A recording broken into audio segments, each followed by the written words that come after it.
The brand new MacBook Air and the current iPad Pro don't really sound like something you would normally compare. Welcome to the Everyday Dad. Because as the lines between what an iPad can do and what these new M1 MacBooks can do, as that line begins to blur, I do think that from a productivity standpoint, these two are basically in direct competition now, like fighting. They're gonna fight. Can you guys fight? They're computers, they can't talk. The iPad Pro starts off at $799, but when you add in the very useful and very functional Magic Keyboard, you are smack dab right in line with the base model of the MacBook Air. Okay, I pointed correctly. So if you are looking for a light, portable, and efficient productivity machine, which of these two comes out on top? Let's find out. That was really satisfying. What's up, everyone? I'm the Everyday Dad, and if I can figure it out, you can figure it out. Frankly, though, I don't think when the original idea for either of these devices came to be, that the teams behind them ever really thought that the iPad Pro and the MacBook Air would be in direct competition. But us darn users find all sorts of ways to mess with what the developers intended. And today, after substantial use of both products, I'd have to say that these are the two best productivity tools that I've ever used, period. I'm an office worker. That's what I do. Like, productivity is something that I do on a daily basis. These are the best. Now, I've said this many times in the past, but I have a desktop computer that does all of my video work. Right now, it's the Mac Mini. But throughout the day, I don't always like being trapped at my desk. So most of my work actually, it gets done at places other than my specific work spot in my house, which, yes, that probably means I should make a better work spot. But once you start having the freedom to move to any of your comfortable chairs, or when working on the go, even though not too much of that is happening right now, it's hard to want to sit down at a desk to answer an email or do some clerical administrative work. So the main goal of today is to say between the iPad Pro and the MacBook Air, which one will I use going forward, and for which purposes would each one of these be better for you? Because neither of the spoilers for the whole video, neither of these is objectively better than the other. There are trade-offs to both. So first up, let's compare specs and prices if you've never heard of either of these machines. If you haven't, you clearly have not watched my videos. Welcome to the team. The iPad Pro comes in two separate sizes. You can get the smallest 11-inch version, which is the one that I have and prefer, or the slightly larger 12.9-inch model. Whichever size you get, both do have the same base specs, but because of the size difference, there is a difference in price. The 11-inch can be had for $799, while the 12.9 goes for $999. That base model comes with 128 gigabytes of storage and can be equipped with LTE cellular service for about $150 more tacked onto whichever way you spec it out. At $150, you get LTE. You can also add some additional hard drive space all the way up to 1 terabyte, which will run you $1299 for the 11 and $1499 for the 12.9. So many numbers. But if you do want the best typing experience you're gonna get on an iPad, you'll also need the Magic Keyboard, like we already said, which will set you back another $300 to $350, depending on which size of the iPad you get. It's not cheap, it is good, more on that later. The new M1 MacBook Air, on the other hand, has only one size. Its base model comes in at $999 and gives you 256 gigabytes of storage. The base model doesn't have what I would call the full M1 processor experience because you do only get that 7 GPU cores where normally you would get 8, but you can get a version that has the 8-core GPU for $1,249. And you can add some more unified memory and up to a 2 terabyte solid state drive for a max amount of $2,049. I didn't speak too much about other internal specs like that unified memory because honestly, if you are looking at these two specifically for productivity work, the difference is not gonna matter. Okay, that was a lot of spec information, and honestly, I wasn't planning on this part taking that long, but dang, once you dive into it, once you get down into the spec differences, there is a whole lot of options in both the iPad line and the MacBook Air line. It's a little more diverse than you might think. Now, we're not gonna go over performance benchmarks of the two computers today because honestly, much like active memory, those benchmarks don't really matter. But let's talk about a few key overall performance categories and see where each of these computers shakes out. Starting off with the overall, I guess you'd call it power performance. Both computers are now running Apple Silicon chips. The iPad Pro has the A12Z processor, which is an 8-core CPU, much like the M1 processor inside of the MacBook Air. If we were to pull these chips out and look at them directly, I wouldn't be surprised if both of these chips were nearly identical, because it certainly seems that if the M1 isn't a modified A12Z, the A12Z was definitely a building block and substantial part of the M1. Each of these computers will have snappy performance, and in most cases, you will never want for more power for your specific app, unless it's an Intel program running on this that hasn't yet been optimized. But because of that, it's hard to speak about performance here. iPad OS, much like iOS, is really hyper optimized around each individual application. With that split screen functionality though, you can have a couple of products open at once and have lightning fast results on both. The MacBook Air is running traditional Mac OS, this version is called Big Sur, and it can basically run whatever you want so long as you stay within the memory limitations of your specific computer, and that Rosetta 2 can actually run it. And a pretty big benefit on the side of the MacBook Air is if you really want to keep using specific iPad or iOS apps, the new Apple Silicon MacBooks run them just as well as the iPad. What's nice is it's not complicated or hard to do. You just click on the button to switch from the Mac OS App Store to the iPad OS App Store, and you're done. When it comes to performance, like we said, we're gonna talk about a couple of things, and sure, the power in use is great, but length of use also matters a lot if you're not gonna be sitting at your house all day. So how is the battery life on both of these? Thankfully, both of these machines do easily meet my standard 8 work hour battery life. The iPad Pro is rated to 10 hours of on-screen time, while the MacBook Air is rated to 18 hours of on-screen time.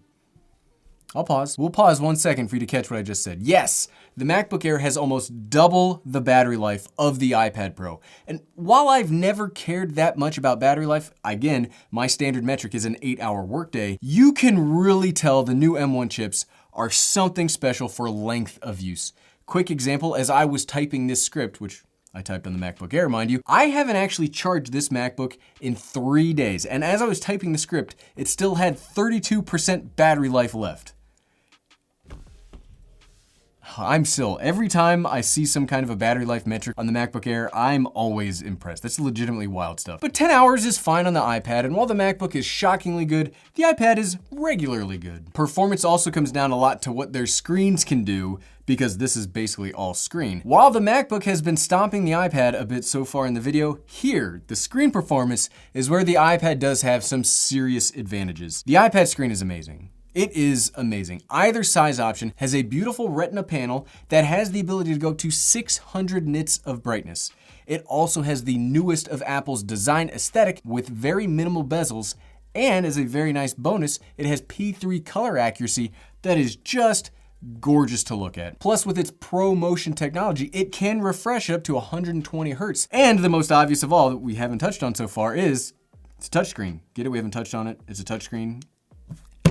The MacBook Air has a perfectly fine display that's also a very sharp Retina panel, but in the negatives category, it will only go up to 400 nits of brightness. And as much as I keep tapping on the screen, nothing happens. Sad face. I don't tap on my screen. Plus, if you are a graphic designer or artist, the difference becomes a little more striking as the iPad Pro, all models of the redesign since 2018, can use the Apple Pencil version 2 for very precise drawing and graphical uses. I'm not a very creative person, so I never use it, because when I draw stuff, they just end up being terrible stick figures. Now we've kind of shifted from performance to the physicality of the two devices. There's really only one more thing that I want to talk about from the physical standpoint of these two computers, and that's the port situation. Both devices do have USB-C ports on them.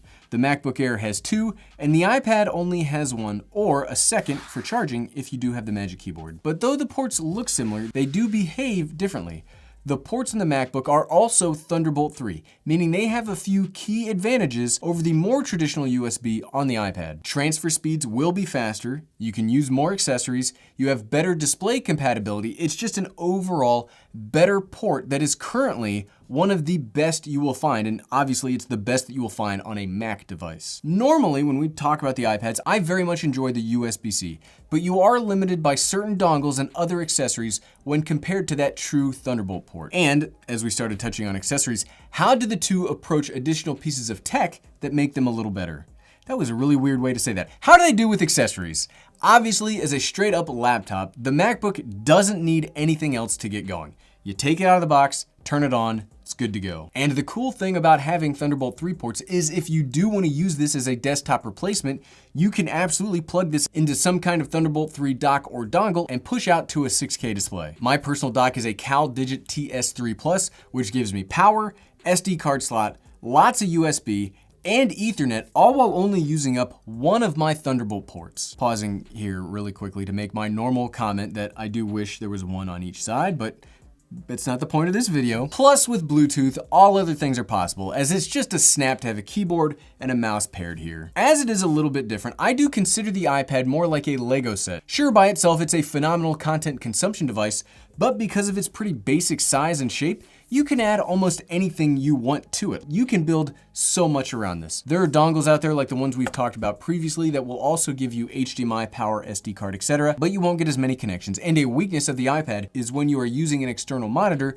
you are stuck with a 4:3 aspect ratio. Much like the MacBook, you can also pair a keyboard and a mouse, and I really like the iPad OS mouse integration. It's neat. It's just this little dot that hovers over and sort of locks on to what you want to click. Sounds confusing. It only takes a few seconds to get used to, and once you do, it is kind of hard to go back to traditional mouse cursors. I wish the iPad cursor would just come over to macOS. Plus, we've already kind of talked about it a little bit, the iPad gets one of my favorite accessories ever made, the Magic Keyboard. This is what's really funny about making this video. Normally, when I make a video about the iPad as a computing tool, that's my trump card. When we talk about any other device compared to the iPad, I bring out the Magic Keyboard and the iPad wins over everything.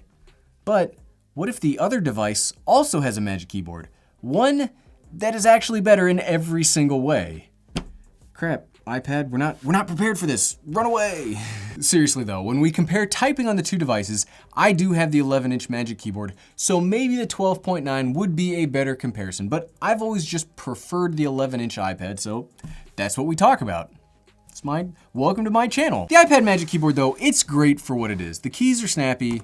Can you hear that? It's very snappy, they're well spaced out, and it's a really nice keyboard to work with, especially given the size constraints that they were under making this. All of the keys are great. The trackpad is also very big compared to the body, and it gives you a whole new level of functionality, and that extra charging port is so clutch. But as good as it is, nothing beats the MacBook Air keyboard. In my opinion, this is the best laptop keyboard on the market. The keys are very satisfying. They just feel like more substantial. It's got a bigger trackpad, obviously because it's a bigger computer. It also has a row of function keys at the top that the iPad doesn't have.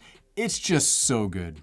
And this was the hardest part to write. This part of the video, because I'm such a typing nerd, it was tough to do. Because there's nothing wrong with either of these keyboards. It's just that the MacBook has the far superior option. We've gone through what I think of as the major differences between the two, so let's get into what I think is the better option. Honestly, with the price of the entry-level MacBook Air and the performance, it's really hard to recommend the iPad Pro anymore, especially when it comes to productivity. That's the keyword though. You get twice the storage, twice the ports and better ports, a built-in keyboard, full Mac OS, and the ability to run iPad apps if you really need them. You get insane battery life, you have power for days. This right here is just a monster work computer. I think this is the best work computer currently available. Though, I mean, the iPad is obviously better for those that need the touchscreen functionality and a slightly better and brighter screen, but if I'm doing work, I think the MacBook's better. However, if you were looking for two devices in one, that's where I think the iPad might be the better option. It does have that dual use ability to go from a mini laptop, like we've seen so far, to an amazing video viewing device instantly. All you gotta do, pull it off the keyboard. That was instant. And let me tell you, watching movies on the iPad is way more enjoyable than watching them on the MacBook. So this video, it's obviously not as clear-cut as some might have hoped, but personally since getting this new MacBook Air, I haven't touched my iPad Pro. The work experience is so much better and the device is far more versatile than the iPad for my use case. If you are still just looking for an iPad and I was gonna make a recommendation, it would probably be the iPad Air 4. You get most of the same functionality of the iPad Pro, but for a few $100s less. And that few $100s less would actually give you the Magic Keyboard. So you can get an all-in-one package for actually less money. Neither's bad, they're both great. They're just great in different ways. And if you like this video and you're now more curious about the MacBook Air, here is my 1 week later impressions video that I released a couple of weeks ago. And you can find that by clicking right here. Click, click, click, click, click, click, click. Thanks for watching.